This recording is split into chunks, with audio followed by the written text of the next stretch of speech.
Welcome to the 400th episode of the Entrepreneur Experiment podcast with me, Gary Fox. The guest is me. I'm going to do an Ask Me Anything episode to celebrate this landmark. In the past, I haven't really celebrated landmarks. I've just been too busy kind of going to the next one. And as soon as I see a landmark coming up, I'd be like, I've already recorded episodes for this. I'll do it the next time. So here we go. 400 episodes, Ask Me Anything. Over the last couple of weeks, I've put out like Instagram boxes, LinkedIn, email, stuff like that. So if you're not following me on those three platforms, I'm on LinkedIn, Mr. Gary Fox. I'm on Instagram, obviously, Mr. Gary Fox or the Entrepreneur Experiment. And I'm on, where else did I say? The email. So go to mrgaryfox.com, subscribe to the email. I send out a free newsletter every single Saturday. All the questions are from here. I've added some names for people to include their names. For others, I haven't. So let's kick off with the very first question. What was the beginning? So they're on my right-hand side, so I'm going to read them out. What was the beginning of the journey like? I would like to hear your reflection startup story from Toby. This is actually a great question. And I've got asked this a lot because 400 episodes in, people haven't listened to obviously some of the early episodes, so people don't really have a clue how this all started. This started as an experiment, hence the name, but it didn't start as an interview podcast. This started as a way of figuring out a new business. There's a real irony here because now podcasting is the business. So I wanted to do an experiment over 12 months where I'd start like multiple businesses. So I thought I'd start like maybe 5 businesses. Looking back, this is madness, right? Because I thought I'd have like a couple of side hustles that I get going. So at the time I was running Host Builders, which was my property management company. We specialize in short-term lettings, mainly in Airbnb. I started that back in 2015, I think. Started on my own, started with 500 quid, started managing Airbnb properties. That's a separate episode in itself, which I actually think I might do because it's pretty interesting. And I built it up to do really well. We were doing 70 properties at one stage just before COVID, and 2 incredible staff members working with me, a load of contractors working around us to help us, and we had a part-time staff member as well. So it was kind of going perfectly. I had 2 incredible people working with me, Rafa and Claire, and they were essentially getting to the stage where they were so competent, they were almost running the business for me. And I was like, oh, this could be quite cool. I love doing content, and I always knew the Airbnb business would be a business for a time. I knew it needed to evolve and it would never be the business, because when you're building on someone else's platform, you're always got platform risk. We saw this with TikTok this week. TikTok got shut down. If you've built your business just on TikTok, you're screwed. I always thought it would be Airbnb would be the problem. It wasn't. It was COVID. So what happened was COVID happened. But I'm going to skip backwards a little bit. So I started the podcast as an experiment where I was going to document these little side hustles that I was doing. But like literally 3-4 weeks in, I realized that was a terrible idea for a load of different reasons. Number one, I had a full-time business to run. I didn't have time to do side hustles, which is crazy. I don't know where I thought I was going to get the time. Number two, I had, obviously, as I said, I had staff members, I had clients, I had people relying on me. To see me going off starting other things would have optically looked really, really bad. And it came down to that. I started doing interviews as like filler episodes, but they turned out to be the actual thing. So that's how this all started. I started that I was going to document my own journey. And I was fascinated by people on YouTube that were doing that. I was fascinated by podcasts. I was fascinated by entrepreneurial stories. The theme was going to be, I was going to document my own journey and have like special guests on who were going to help me. Like special guests were going to be like the people you saw in the early stages who'd like come on and help me with a different stage of the business. And that just evolved over time. And that's what all businesses do. They evolve. They start off in this thing and they end up way over here. And that's the lesson I always say to founders is like, just start, because you'll end up in a completely different direction. That's where it started. It really took legs during COVID. So during COVID, my property management business literally shut down overnight. We lost like literally €500,000 in 4 weeks.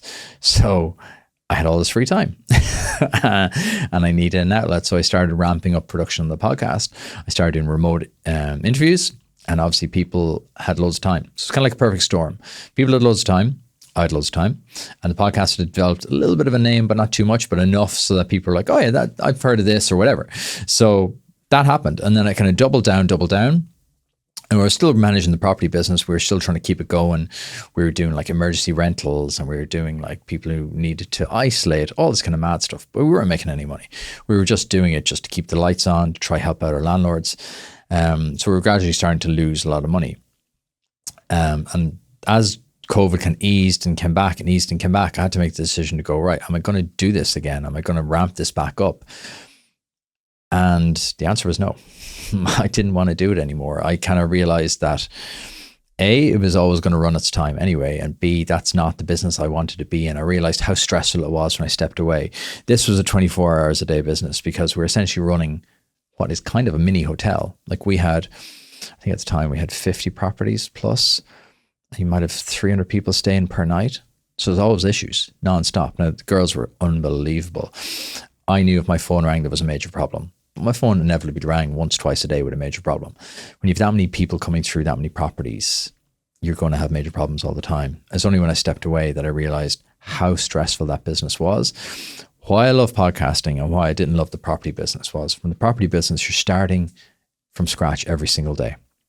You might have 300 people coming in today, 300 people tomorrow, 300 people the next day. It's just a continual, like Sisyphus pushing the rock up the hill. It's kind of how I felt. Whereas with the podcast, I do it today, like I'm doing this now on a Monday afternoon. I'm going to put this out and this can be listened to once, twice, 10 times, 100,000 times, 1,000,000 times. The work's already done. And the compounding effect really kicks in. So like when I do a podcast, it just compounds and compounds and compounds. And I try to record evergreen content. So this should be relevant in 6 months' time as it is today. So people can still enjoy this in 6 months' time as it is today. That was nearly a 6-minute answer to the first question. We better move this along. Second question is an easier one. Who is your dream guest that has never been on the pod? And that's from Owen. This is super easy. And these are people I want to get this year. Patrick and John Collison. Come at me, boys. There's the shout out. I'd love to get them on the pod this year. That is one of my major goals for 2025 is try to get the Collison brothers on the podcast. So if anyone's listening in Stripe, don't know why I'm doing the phone symbol. Don't phone me. I hate getting phone calls. Send me an email. I'll send you an email. What's been the most challenging part of getting to 400 episodes? That's also from Owen. There's been like thousands of micro challenges. What's been the most challenging part? It's just staying consistent, I think. That's like anything. Like what's the most challenging part of any business? It's staying consistent. It's not missing uploads. It's continuing to put out episodes every single week. I think the most challenging part is just to stay consistent. I've loved it though. I think that's why I've been able to do it, but that's a question later on. It takes courage and belief in yourself and your business idea to take the step to set up your own business. In the early stages, entrepreneurship can be a lonely road, even through milestone moments.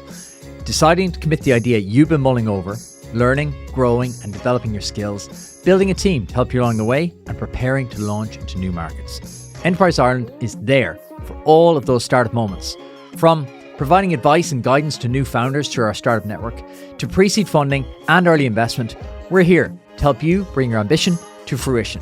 To find out how Enterprise Ireland can help you on your startup journey, visit enterprise-ireland.com.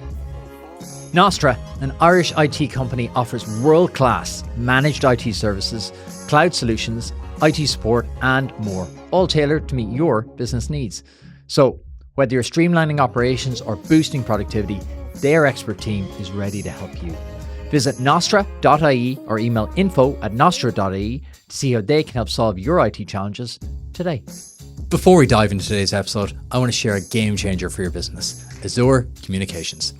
When it comes to print and marketing solutions, these folks, led by CEO Jenny Johnston, are the real deal. Whether you need an eye-catching brochure, sleek business cards, or a full-blown digital campaign, Azure Communications has you covered. They're not just about high-quality prints or digital campaigns, they're also about delivering great results. And here's the best part. Just for listeners of the Entrepreneur Experiment, you can get 20% off your first order. Just give them a call or go online and use the code FOX20. With personalized service and fast turnaround times, Azure Communications will help you make the impact your business deserves. Trust me, when it comes to making your brand stand out, Azure Communications is the provider of choice.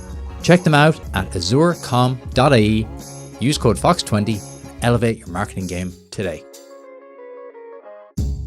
I haven't gone through these in detail. I got someone to read through them to see was there any major prep I needed to do. I wanted to do this like I do my podcast so I can react naturally to the questions, so I'm not like just over prepared and give you kind of rote answers. I want to have like some kind of like natural curiosity to this. So if I'm reading the questions in a slow way, this is why. I'm interested in the underlying unit economics of the world of podcasting. How can an individual or brand make it sustainable and profitable based on your experience? It would be great to get you to break down some numbers based on different variables. It doesn't have to be your own, of course. That's from Ty Geary. And then a related question from Adam Fallon. Would love to know the revenue model behind a successful podcast. Okay, I'll start at the end and work backwards. Revenue model on a successful podcast is generally sponsorship. So at the start of my podcast, I have my 3 sponsors. I'll read out their read. I'll do a mid-roll read as well for the main sponsor. That is how I get paid 80% of my revenue. It's sponsorship.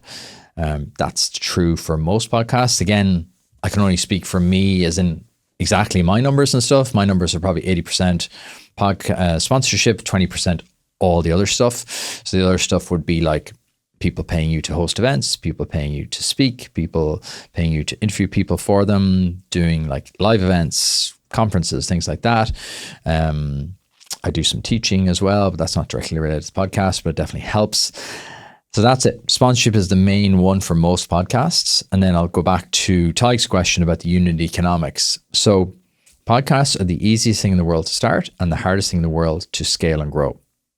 The unit economics, there's a stat out there where it's like 99% of people don't get past episode 20, I think. So anyone that starts, 99% of people don't get past episode 20. I'd say that's even lower, if I'm honest with you. I'd say most people don't get past episode 8 or 9. So the unit economics are interesting. You will have to put out a lot of content before you actually start to get major numbers. However, there's a caveat to this. Now that podcasts are video, you can get decent numbers quicker. When I started, it was all audio. So it was much, much slower to grow. Whereas now in 2025, number one, you have to do video. So if you're thinking about starting a podcast, you have to do video.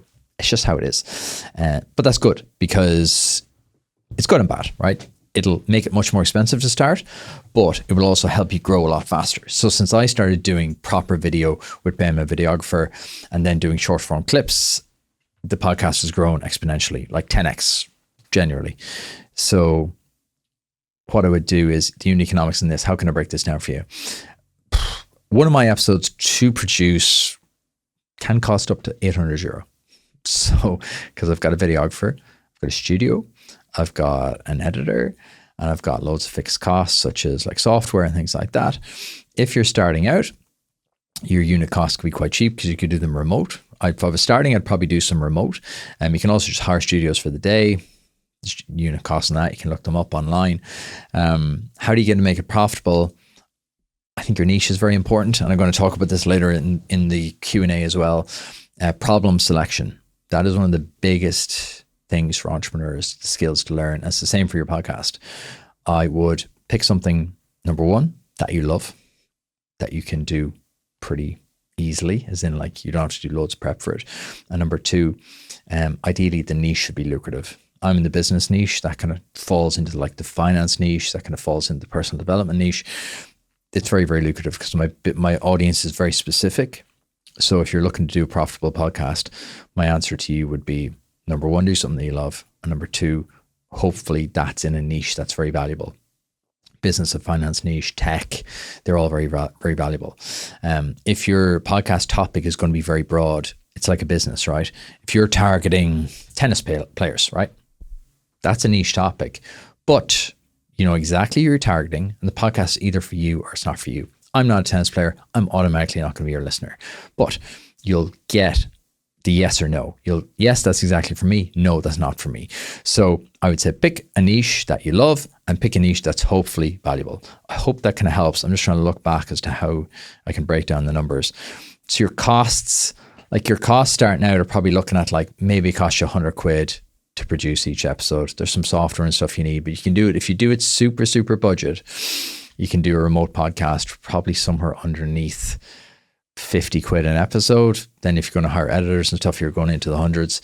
So you can produce your own. I edited my first 50, I think, which is good in the fact that it shows you where all your mistakes are, all your coughs and all that kind of stuff are. You're editing them out. Whereas now I tend to be a little bit smoother and I tend not to have as much editing needed. So I also have an incredible editor. I hope that helps. Podcasting as a business is an interesting model.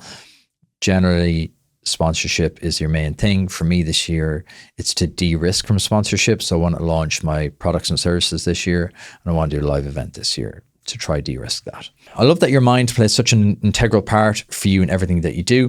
Would love to know what daily, weekly, or monthly framework / Gary OS you use for this in a little bit more detail. That's from Adam Kerwin. That's funny that Adam said Gary OS, because that's actually what my Notion docs is called. I have a Gary operating system. That is how much of a nerd I am. I have a Notion doc, and in that is Gary OS. It's my operating system. I think of my life as systems. If you listen to the podcast or you read my email, you'll know I think in systems. I read a couple of great books a couple of years ago that kind of changed how I thought about like goals and life and mindset and planning and all that kind of stuff. And systems are how I kind of manage my life. So I've got like my brain system, my body system, my business system, life system, family, finances, health, longevity. I have systems, subsystems then in all of them. And then in terms of the mind, how I think about my brain, what daily, weekly, or monthly frameworks. So I'll start daily. Daily, I do a planning session right here with my notebook. So I come into this exact desk. I sit down here. I have 2 screens in front of me. I'll generally keep them off for the first 15 minutes. I'll sit down my notebook. At the start of every week, I'll jump onto that in a second. But start of every day, I do one thing. I write down on the top of the page, you can see it here. That's my Monday one. On the top of the page, I'll write down my 3 main goals for the year. And then I'll write down my 3 main goals for that day. And those 2 have to combine. Those 2 have to overlap. So my 3 main goals for the year are XYZ. And then my 3 main goals for the day have to contribute towards moving towards my 3 main goals for the year, if that makes sense. So I have to get those 3 done before I move further down. I think the problem is we set too many goals and stuff. Now today is slightly different because I've written down admin. That's for a Monday brain dump. We'll get onto that in a second. And then once I've those 3 done, I can move on to my admin tasks. They're all the small things you need to do, like reply to John's email about studio selection, things like that. Your 3 main goals are how I think about the day. Hit your first 3, and then you can move on to everything else. My daily brain process, then I'll read every single day. I'll read 1 chapter of a book, or I'll catch one of the Sunday papers or something. I'll read for like 15 minutes minimum, ideally a half an hour if I have time, every single day. That's for my brain in terms of just like that helps me be creative. It helps me be calm. It helps me think. I think to be a good thinker, you have to be a good writer. To be a good writer, you should be a good reader. That's kind of how I think about things. In terms of my brain, then on a weekly basis, I do a weekly review every single weekend. Ideally on a Sunday morning, I'll sit down with a nice cup of coffee. I'll do a review of the week. So I'll do, what are my wins? So I'll do 3 wins, 3 highlights, and 3 lessons. So the lessons I've rebranded from losses, because I think as an entrepreneur and when you manage yourself, you can focus too much on what's gone wrong. So I try rebrand them as learnings, because I think a lot of us make the same mistake over and over, but we just keep repeating it because we haven't learned anything. So I do 3 wins, 3 highlights, 3 learnings. That's kind of my weekly. And then that helps me get in the mindset of like what I'm going to do the following weeks. And then the second half of that coffee session will be mapping out my week. So I'll look at my calendar then I'll turn on the laptops and I'll look at my calendar for the week. I'll plan out like my training. So when my training is going to be, where my work blocks are going to be, my meetings will already be scheduled. So I've tried this new thing whereby I only try have calls after 2 p.m, kind of from like 9 or 10 to 1 is generally deep work time. I'll try to do whatever actual work I have to do then. And then the second half of the day from 2 to 5 is calls, admin, email.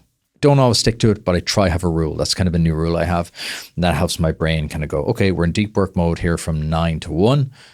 Sit down and do your stuff. And I also find I'm better in the morning. So that's why I put all that stuff in the morning.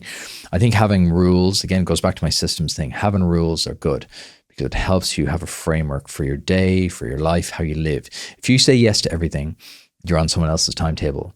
If you have rules and you have like a little bit of like a system that you can answer and go, I can't do a call Monday, but I can do a call Tuesday at 2, Wednesday at 2, Thursday at 2. So people have listened to this going, that's why he always says that. I just try to do them at a certain time because people are pretty flexible if you set the parameters. You set what you're going to do at your time, or other people will set that for you. That's kind of how I think about it on a weekly basis. Then monthly is just kind of a bigger version of what those two together. I'll do like a bigger monthly review. I'll go through all the stuff that I've worked on, wins, losses, learnings, and try create like a sense check of where I'm going. Am I progressing towards the year? So I'll look ahead to the year and go, right, you said you were going to do these big goals this year. Did January help you move towards those? And I also have like more fun stuff. So I also have like a personal bucket list that I work off. So I'm trying to do 12 things from the bucket list this year, and I'll review that. So it's not all like boring business stuff. I try have a real blend of like body, business, brain, family, fun, finance. So I'll try kind of keep a good balance among them all. And then the monthly sessions are a bit deeper. They're probably like 90 minutes. And I'll sit down and kind of go through everything and then like look ahead to go, what fun stuff's coming up? What do I need to book? I'm trying to find a better blend between like fun stuff to look forward to and just getting on and doing the work. This year for me is all about massive action. Just take massive action on everything. That's kind of my goal for this year. So I hope that answers it in a good way for your founder framework or for your kind of mental health framework. I hope that is helpful. Then just more so on the mental health side of things, I'll train almost every day. Probably have one rest day. That for me is the cornerstone of my mental health. That's the cornerstone of my brain system, is that I train in the morning first thing. If I get that training session done in the morning first thing, I am going to more than likely have a good brain day. I'm going to have a good mental health day. I'm going to have a good mental health week. Everything is downstream of physical activity for me in my mental health. So that is something that I've learned over the years, and I've kind of, sometimes I wouldn't prioritize it because I'm like, oh, you can't train today. Like you've got other stuff to do, and you've got work and you've got commitments and stuff like that. Whereas now I realize if I don't train, it's not a good day for me. I don't feel good. I don't act good, and I don't turn up well for other people. So number one is, how do you turn up the best for other people? You look after yourself first. It's where the oxygen mask comes down from the airplane first. You have to save yourself first. If you're just going through the motions as a parent, as a partner, as a business person, you're just going to be miserable for everyone else around you. Whereas if you take a bit of time, have your priorities, go, these are the 2-3 things I need to do for me that day. That's not selfish. That's the opposite. That means when you're turning up for your partner or your family or your kid or your business partner or your friends, whatever, you're there. You're switched on mentally. You're not resentful. You're not like anxious. You're properly switched on. So that for me is cornerstone. So I'd love to know, out of all the episodes you've done, which has been listened to or viewed the most, from Hugh Boland. This is one of the questions I had to check. So someone flagged that for me. Michael Corcoran, ex-head of social at Ryanair. That is our most downloaded episode. I should have recorded a different answer because his ego is just going to go through the roof after this. You mentioned before that you're cautious about who you invite on the show. Can you share more insights into your selection process and how you triage potential guests? Do you have a checklist of sorts for potential candidates? Great question from Luke Manning. I am cautious, yeah, because as you get a little bit further on your journey, you have to be a little bit more careful. There's more people listening. You've set expectations for people so that when they tune in, they know that they're getting, hopefully, a great chat with me. They're getting a guest who's really interesting, that's genuine, that fits my kind of profile of what I want to talk about, and that it's going to be a good chat. So that's the criteria of what I look for in terms of like, I want people who are open. I want people who are honest. I want people who are building a real business. I want people who just aren't actively looking to flog something. They're not on just to shill their latest thing. Ideally, they're not someone that's been on every single podcast, every single TV show, every single radio show. I try to find a blend of people who have a little bit of a profile, but maybe haven't told their story in a full way before. So that's exactly what I'm looking for. Most of all, I'm looking for great founders and great people. How do I select them? I generally work off referral. So I'll ask this week's guest for next week's guest. Not exactly like that, but I'll ask this week's guest for 2 recommendations for people who I should have on the show. This works in a couple of different ways. This works that they've hopefully had a good time. They now know my vibe. They know what I'm like. Hopefully they've had a good experience and they know what kind of person to recommend to me. Then it works on the other side in that they can reach out to a person that they know and go, look, I was on Gary's pod. That's social proof number 1. Tick. Then the friend is now going, oh, Luke was on the pod. Must be half decent. Number 2, they can hopefully give like some context as to what I'm looking for. Again, that saves me a job, kind of trying to explain everything about it. And number 3, then this should be like the warm intro, generally will lead to at least a conversation, if not a podcast. So I'll generally ask for 2 or 3 intros or recommendations. And of those 2 or 3, I'll usually get 1. So that's kind of how I select them. And the criteria is pretty simple. Good people know good people. So it's the greatest hack ever, in that great guests know other great people. So it was the greatest hack I ever discovered, to be honest, is to ask people for referrals. I used to be like scanning everything, trying to find people, whereas I kind of also in the benefit now of the pod's built up quite a good name, and hopefully I have too, so that people actually want to be on now. So sometimes you get inbound requests, but I'll always then ask. The second part of Luke's question there is asking about like, how do I select them, and do I have a tick list? I don't have a tick list. It's not like that. A lot of it is gut. I'll kind of like go, I know that story. I've read about them for 5 years. They're in. This goes back to what I said earlier about like, I'm just constantly studying this stuff. I love business. I love founders. I love business stories. I love knowing how businesses work. I'm just obsessed with knowing, even when I'm just in like a cafe or I meet someone and they have like a haulage business, I get chatting to them. I'm like, how does that work? How do you make money? How does this work? How does that? Not in like a nosy hole way, but more so I'm just fascinated by business models and just how it all works. And if you're not like too annoying, people generally tell you pretty much anything. So I try then find like people I'm genuinely interested in. I don't tend to bring on people whose business models are very complicated, or whose business models I've no interest in, or stuff that I just know would be way beyond my depth and the listener's depth, that we'd just be lost. And to be honest, the biggest thing is the story. Do they have a good story? Are they ideally a good person? And are they willing to tell that story? Because I've had people on before and they have a good story. They're not entirely willing to tell it. They'll tell you like the nice bits, the glossy bits.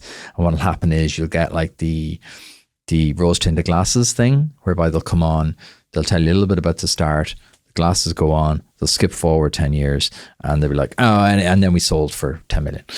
I'm like, oh, okay, bring me back 9 years there and tell me about all that. So you'll always hear me ask this in the pod. I'll be like, oh, hold on there, bring me back now to when this happened. Bring me back like 6 or 7 years. That's how I look for guests. What's one piece of advice you've heard repeatedly on the podcast do you think most entrepreneurs overlook or underestimate? That's from Siobhan Connor, good friend of mine. What piece of advice do people overestimate? Is there a problem? Are you solving a problem here, or are you building a product that you think is cool? The vast majority of first-time founders will forget to actually find out, is there a problem? That sounds silly. You're going to think I'm being reductionist here, but absolutely not. What happens is, it happened last week. A founder reached out to me and they're like, oh, look, I'm building this thing. And I'm not an expert, but I'll genuinely talk to most people who reach out to me if they're building something. I'll kind of give an opinion. And again, I always caveat that opinions are worthless. Talk to people who have experience and talk to lots of people, but the only person's opinion that really matters is yours. Like, are you going to stick and build this? But what people tend to overlook every single time is that they forget to talk to enough customers. Are you willing to buy this? Are you willing to buy this for 10 euros, 500 euros, 1,000 euros and pre-sell it? Charlie from Bounce, I refer to his episode all the time because he summed what it is to be an early stage entrepreneur up perfectly. If people followed the Charlie model, we would have far more successful businesses in Ireland and the world. His model is this, the 3 steps: listen, sell, build. They are the 3 things you need to do as an early stage founder when you're figuring out, do I have a business here? Do I have something that people are going to buy? Listen to your customers, sell them your solution, build it. I guarantee you, I could say this 100 times and 99% of people will still skip the steps. They will start going to the build process. They will flip it on its head. They'll build it, then they'll try sell, and then finally they'll listen. And then they'll have to start the whole expensive process of ripping down everything they've done. That is the number 1 piece of advice I give to every single early stage founder. Who wants to hear something funny? Just between me and you. It's now the next day. So we're halfway through the pod, but it's now the next day. So this is my 400th episode and I still have tech glitches. Just want to share that with you. Halfway through last night's podcast, the camera shut off. So the audio one is completely finished. That's done. It's in the bag. It's getting edited right now. The video one, I've had to go back and reshoot the second half. So 400 episodes in, things still go wrong. Let's get on with the rest of the pod. From Siobhan Connor, what advice do you have when starting to invest in the stock market? What book or course should I take? Good question. I am not a financial expert. I'm just going to turn down the screen here because it's really bright. I'm not a financial expert, so I don't know. I'll tell you what I do though. I read 2 books that completely changed how I think about investing. I read Psychology of Money and The Art of Compounding. Both changed how I think about my life actually and investing. So what I've done since 2016 is I've invested the same amount every single month in stock market, crypto, and just invested the same amount every month. That's what I continue to do. I'm actually in the middle of a good experiment. So since September last year, I've invested 10 euros every single day into Bitcoin and the stock market. So let's do a little quick update while we're chatting here. It's time in the market, not timing the market. That's what I've kind of learned, and that's what I talk about all the time.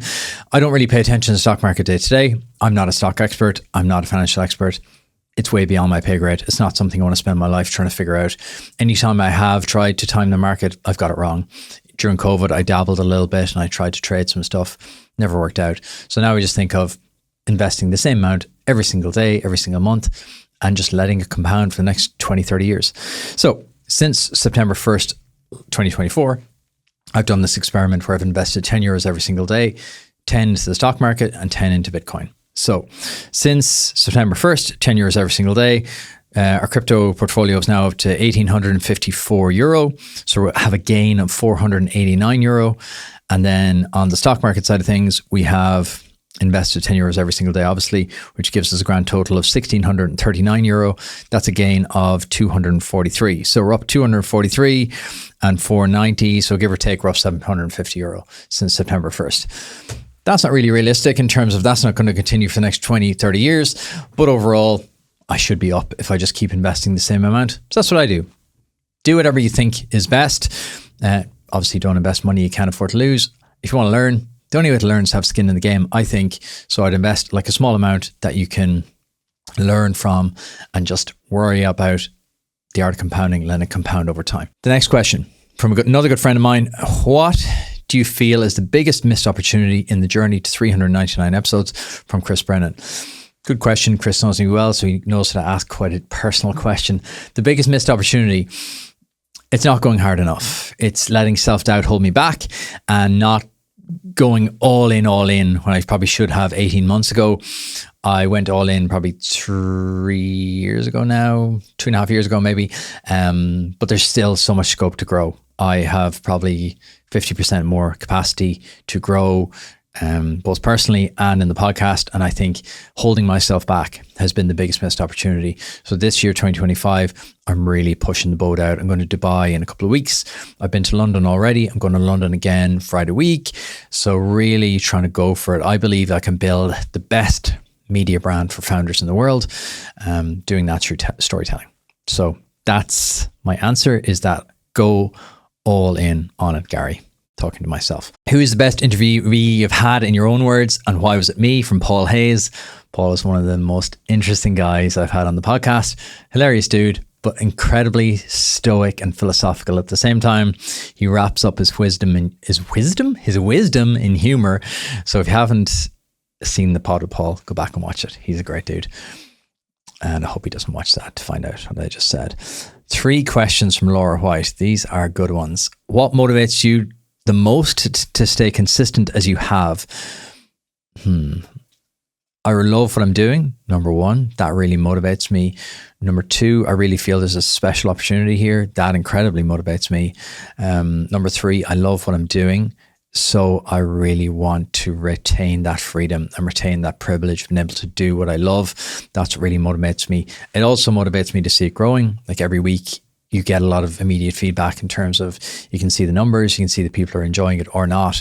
And that's incredibly motivating. I just love doing it. So I want to give myself the freedom to do it forever. Second question from Laura. Which podcast episode surprised you the most? Oh, this is like the inspirational episode one. I don't know. Let me mull on that one while I answer Laura's third question. Which episode surprised you most? Have I ever turned up to a podcast recording totally unprepared? People think I prepare more than I do. And this is a double-sided answer. I am incredibly prepared, but I prepare every single day, all day. I consume business content all the time. I talk to founders every day. I network with founders. I just have founder friends. I'm obsessed with the founder game. I'm obsessed with the game of building the life you want.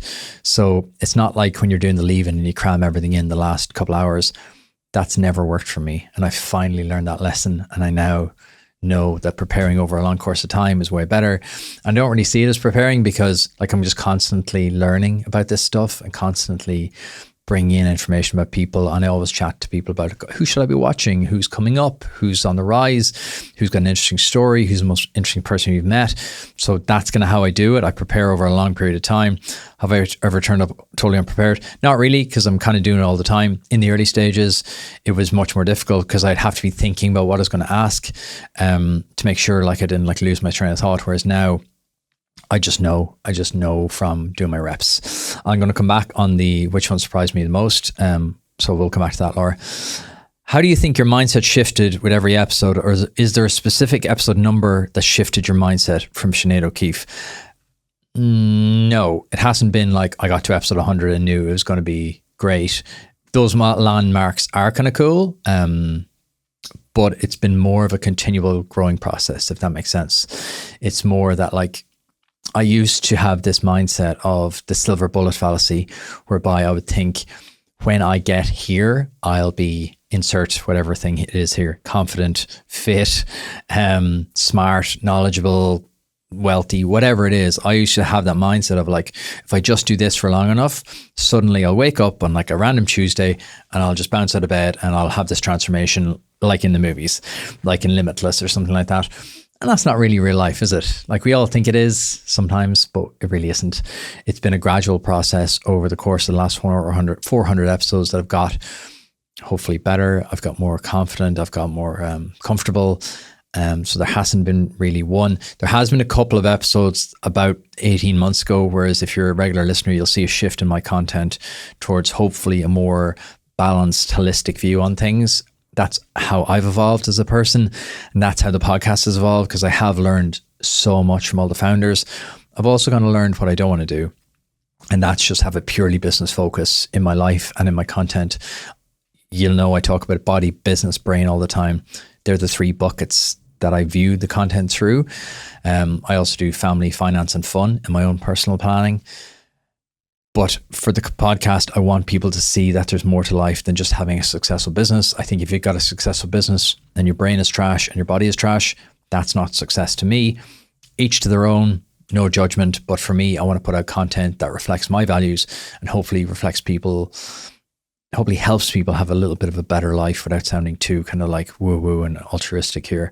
I want to put out content that people can get a lot from and build a life that they want. I think after COVID, a lot of people have had that wake-up call whereby it's not just about chasing euros and dollars anymore. It's about building the life you want and the life you want to live every single day, not this delayed gratification thing of like, again, the when I disease, when I go on holidays or when I retire or blah, blah, blah, blah, blah. I want to build a life that I love every single day, and my content hopefully reflects that. Who is the most inspirational person you've interviewed? From Donna McGee. Again, I hate giving these kind of wishy-washy answers saying they're all inspirational, but genuinely I learned something from every single one of them, even if it's like what not to do, or even if it's, I definitely don't want to do that anymore. It's helped me massively with problem selection. I used to kind of get like look in awe at all these different businesses, and now I kind of seen the inside of like hundreds of businesses. I wouldn't want to do 99% of them. So now it helps me, A, to love what I do, because I realize that this is a special thing that I do. I love it. So many people have businesses they really don't love. It's inspiring to know that I'm pursuing my own journey. So again, it's a difficult one. It kind of goes back to Laura's one, which one surprised you, which is the most inspirational. Like I've spoken to some of the best people in Ireland, and some people who are world leaders. So they all inspire me. Been very, very honest. I think of my podcast in three different buckets. I pick a rising star, I pick someone in the middle, and I pick someone who's at the end, who's made it. And I learned something from every single one of those. So there's no one that kind of I pick out and try to put on a pedestal anymore. What advice would you give to a budding podcaster to get started? From Jason Kidd. And there's a related question from Gavin Kennelly, so I'll answer the two together. Any advice for someone starting a podcast? Do's and don'ts. Do it. That's my advice, is to start straight away. Podcasting is the exact same as starting a business. The longer you put it off, the harder it's going to be. Podcasts are the easiest thing in the world to start, hardest thing in the world to grow and sustain. Most people, I think the stat is, most people never get past episode 6, and then 99% of people who start never get past episode 20. So I think my podcast is every single episode is a brick in the wall. I literally visualize a giant wall. Every episode is another little brick in that wall, making my podcast better, making me more established, and making me like a concrete, excuse the pun, making me a concrete fixture in the podcast landscape, and building a media business, not just a podcast. Do it is the biggest thing I would say. Don't overthink it. Things you have to do. You have to have video in 2025. You cannot start a podcast in 2025 without video. I would start small. I wouldn't have expensive mad fit outs because it's unnecessary. There is a standard quality that people now demand, but there's so many different ways to do a podcast in 2025 that I would also look at. Is there a quirkier way that you could do it? Do you record just straight into Instagram? Do you record straight into YouTube and do lives? I wouldn't just think of, I have to just mimic whatever Gary's doing or Steve Bartlett or Joe Rogan. That podcast style works. It's tried and true. But if you're starting out, you have this unique opportunity to do things a little bit differently. So I would make sure that I pick something I'm absolutely passionate about. So don't pick something you have to massively prepare for. Going back to my previous answer, I prepare for podcasts every single day, but not sitting down, cramming my notes. I prepare it's part of my life. It's what I do. It's what I love. So pick something you really, really love. Pick something that's not going to be hard work. That sounds contradictory to most BS business advice you get. You got to graft and hard work. You sure do. You got to put in the hours. Again, I'm re-recording this podcast for the second time. It's not easy to do media, podcast, just like it's not easy to do any job. But I absolutely love this. And as a result, I will do all the hard work. So make sure you pick something you really enjoy. If it's a topic or a subject matter that you really aren't that knowledgeable about, or something you're kind of just doing because it's a trend, do not do it. Do not hop on a trend. Don't make an AI podcast because you think it's cool. Grand if you're going into that area and this is something you're going to commit to, but do something you can sustain. Think of it this way. Do not start a podcast unless you're going to be willing to do it for 1 year minimum, because that is the length of time you're going to have to put in before you're going to see any sort of material return. Podcasts are unlike social media. They do not grow explosively. It's rare. Some do, but most don't. However, in 2025, you have short form video. So leverage the hell out of short form video to grow your social accounts. Your social accounts will probably grow quicker than your podcast will, but it should rise the podcast with it. They are my do's and don'ts for starting a podcast in 2025. What are the best ways of staying grounded? Does doubt ever creep in? And when it does, how do you manage it? I had to rethink this question. So I answered this question last night, obviously, and then all night I was thinking about it. I was like, you just talked about self-doubt all throughout that podcast. So to give a quick summary and not to belabor the point, I've suffered from self-doubt all my life. Lack of self-confidence has held me back probably more than anything else in my entire life. So I have no problem staying grounded. I do a podcast that's pretty popular in a tiny niche. I'm not exactly Kim Kardashian. So I have no problem staying grounded. If anything, it's the other thing. I have a problem with making sure I maintain my confidence. That has led me to stop and start things in the past in my life, which I answered last night. If you want to see how these vary, go back and listen to the audio podcast after watching this one. You see how I've answered them differently. Kind of the same, but I just tried to be a little bit more upbeat today. Doubt creeps in all the time. And how do I manage it? Doubt creeps in all the time. Doubt creeps into everybody. Don't believe you're different. Don't believe you're the only one suffering self-doubt. Some of the smartest people I've met, some of the most successful people I've met are racked by self-doubt. They're literally addicts that are running away from something or running towards something. Everyone has self-doubt. I'll answer another question later in the podcast about self-doubt and self-confidence, so stick with me for that one. How I manage my doubt is activity, momentum. You'll hear me talk about momentum a lot on the podcast. I manage my self-doubt by moving, by building, by by moving forward, by having a clear plan. That's why I plan out my days, my weeks, my quarters, my years, because if I have a vacuum, doubt rushes in to fill that vacuum. If I have a clear plan, I just get on and do it. So doubt creeps in all the time.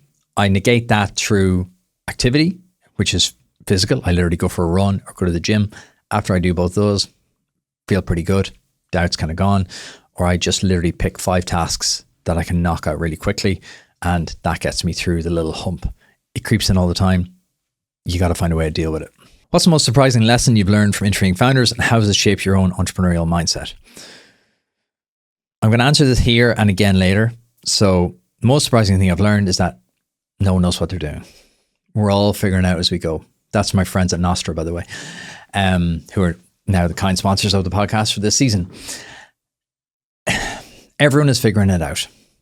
Some people are just better at faking it till they make it, or some people are just able to like compartmentalize things, because some of us kind of like let doubt creeping in, and it kind of stops us in our tracks. Whereas the best entrepreneurs I've met are able to just keep going. They're able to just they know they don't know what they're doing, but they're willing to figure it out and look foolish doing it.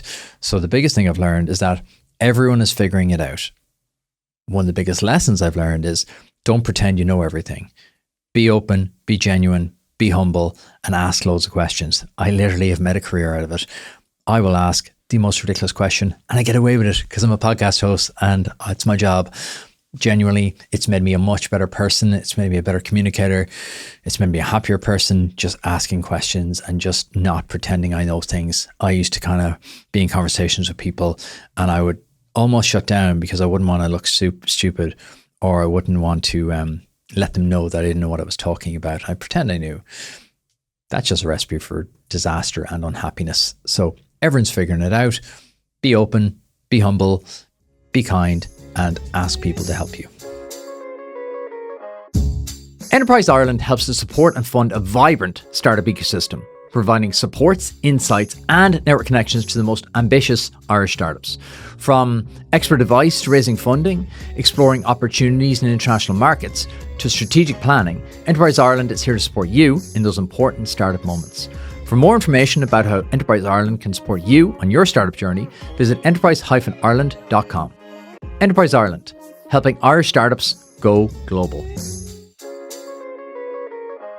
From all the interviews you've done, what is the skill that's overlooked the most starting out, or that's generally made too late in startups? I'm going to talk about it again. Charlie from Bounce, his framework of listen, sell, build. Listening is the biggest thing that's overlooked at the start.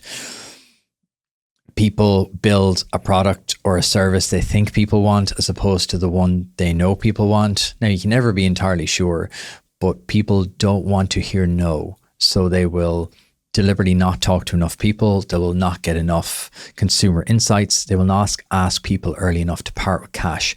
That is the only true measure of whether whether you have podcasts in the brain, whether your business will be successful, is that people willing to pay you for this?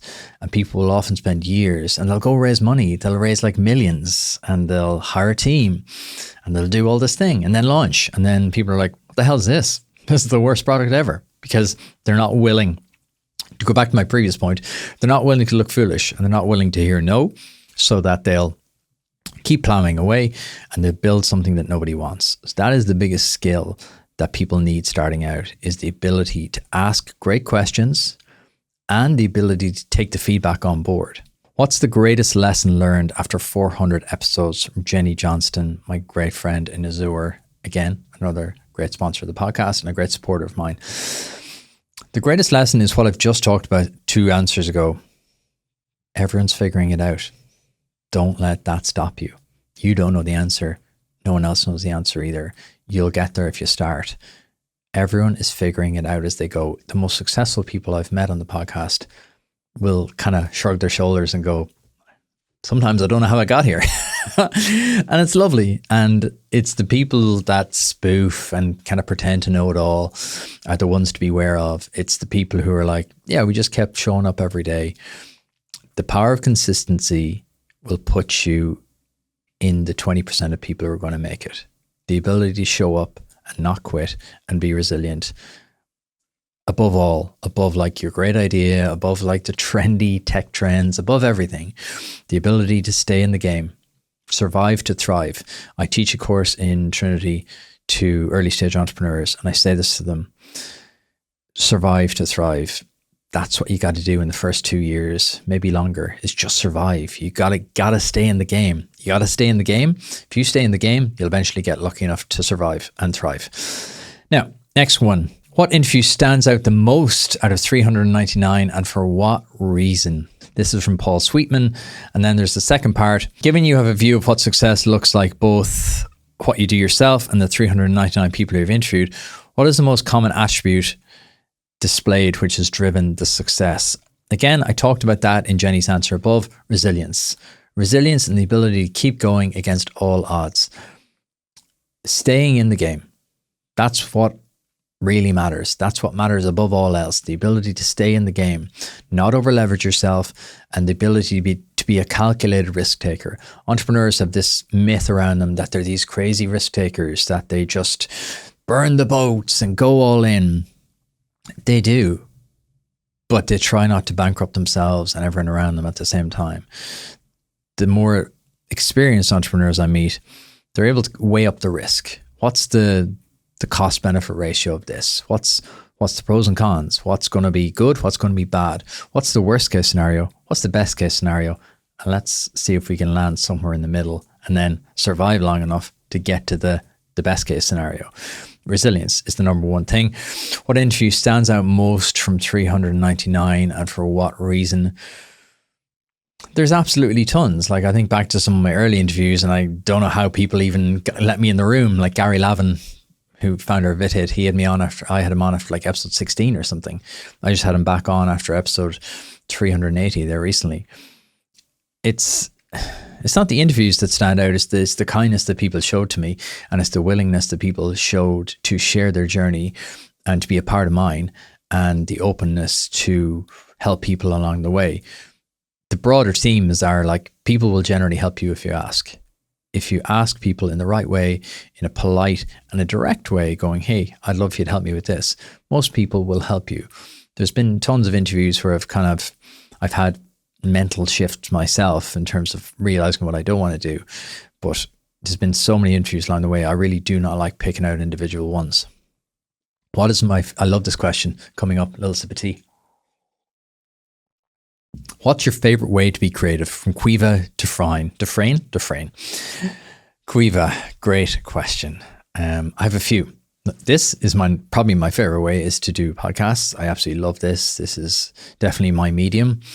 Little known fact, I used to be a professional photojournalist for nearly 6 years. Photography used to be my favorite way to be creative. I actually don't do much of it at all now, which is weird, right? It's probably some PTSD from it. It's actually not really. I just haven't given myself the time. So photography used to be my favorite way to be creative. Obviously I did for a living. So I had like front page newspapers all the time, did book covers, magazine covers, traveled all over the world, traveled throughout the Middle East doing it. It was amazing. I was at every major news event, sport event, concert for like 5 years. Loved it, but got sick of living my life through someone else's lens, if that makes sense. I would just see the world through this little like tiny 2 centimeter by 2 centimeter box. And I realized I was living someone else's life, and I didn't really want to be documenting other people's life, and often misery, because I would often have to cover a lot of like news events and things like that, and miserable news sells. And I also realized there was an inflection point coming in terms of photography and media, that user-generated content like TikTok, Instagram were coming. Everyone now had this in their pocket, which was they were catching up with the best cameras. I used to have 2 cameras around my body, 16 hours a day. They're both about $5,000, and I had all these different incredible lenses. And then I saw the iPhone and stuff come out and then get better and better and better. And I realized there's no way that photojournalists will be able to compete with user-generated content. So for those reasons, I'm out. For those reasons, I decided that I kind of wanted more from life. Writing, I think now is probably my favorite way to be creative. I really, really like writing. So I'll read for 30 minutes and then I'll write for 30 minutes. I really, really like that. From Instagram, what quote has always stuck with you? And what is the most common trait all major entrepreneurs have? That's from David McGowan. I actually have a quotes notion. So I'll pull it up right now and give you my personal quote. I don't know whether if I took this from someone or if I just created it myself. It's not exactly the most unique quote in the world, but that's a choice is my favorite quote. That's a choice. Whenever someone makes a good decision, a bad decision, if they're in a rough spot, if they're making bad decisions, I always say that's a choice. I say that to myself. I say that to my partner. I say that to my friends. They're choices. Everyone has a choice, right? Apart from, when bad things happen in life, we all have choices. And sometimes we're our own worst enemy. What major? So I'll go through the traits thing as I'm pulling it up here. What major traits? I've kind of answered this question a couple of times before, so I won't labor it now. Resilience is the biggest one. They have the dog in them. I kind of talked about that already. They have the dog in them. They're unwilling to quit. That is the biggest thing. If you can build resilience. So I have loads of different quotes here. I'm trying to find what would be my favorite one. There's one of the quotes I love. It comes from Napoleon. Hesitation is fatal. Once an action has begun, it must be followed through with the utmost execution of will. I have different favorite quotes. It's like my favorite book. My favorite book depends on what I'm trying to solve at that time. My favorite book changes from time to time, and great books depend on what you're going through at the time. My favorite quotes change all the time. There's loads of them. I've a Notion doc with probably 100 quotes. On my newsletter, which I send out every single Sunday, I do a quote of the week. So if you're not in my newsletter, go to mrgaryfox.com. I send out a quote of the week every single week. So I hope you're on my newsletter, Dave. What life lessons would you pass on to your 20-year-old self for body, business, and brain? So in terms of the body, it would be find things that push you way beyond your comfort zone. You have a tendency to stick in your comfort zone. You need to be pushed way out of your comfort zone. I'm speaking to myself here, my 20-year-old self. Also, knock the booze in the head. It doesn't do you any good. For the brain, figure out your own psychology. Figure out why you self-sabotage sometimes. Try remove your lack of self-confidence by understanding your own psychology. The sooner you understand your own psychology, the sooner you'll be able to figure out the world around you. And business, business is a tougher one because I have a lot that I would do. I would probably say, don't quit as fast as you have.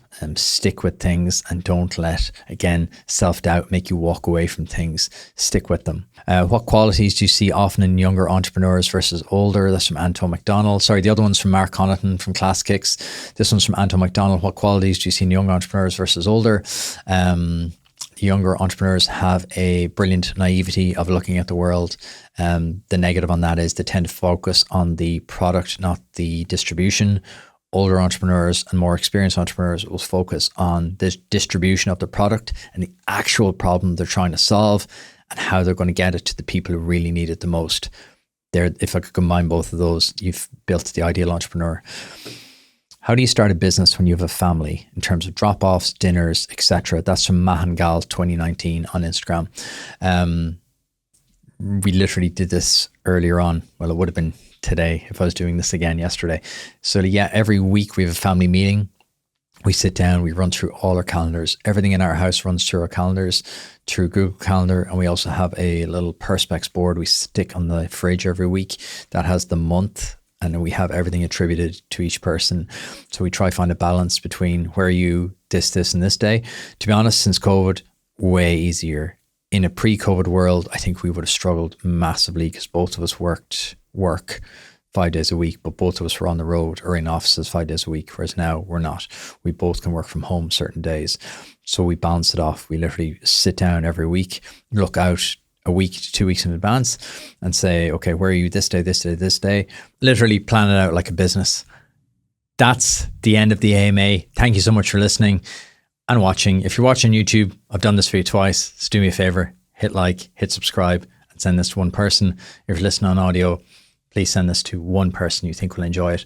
I'll see you back here next Thursday for a brand new episode.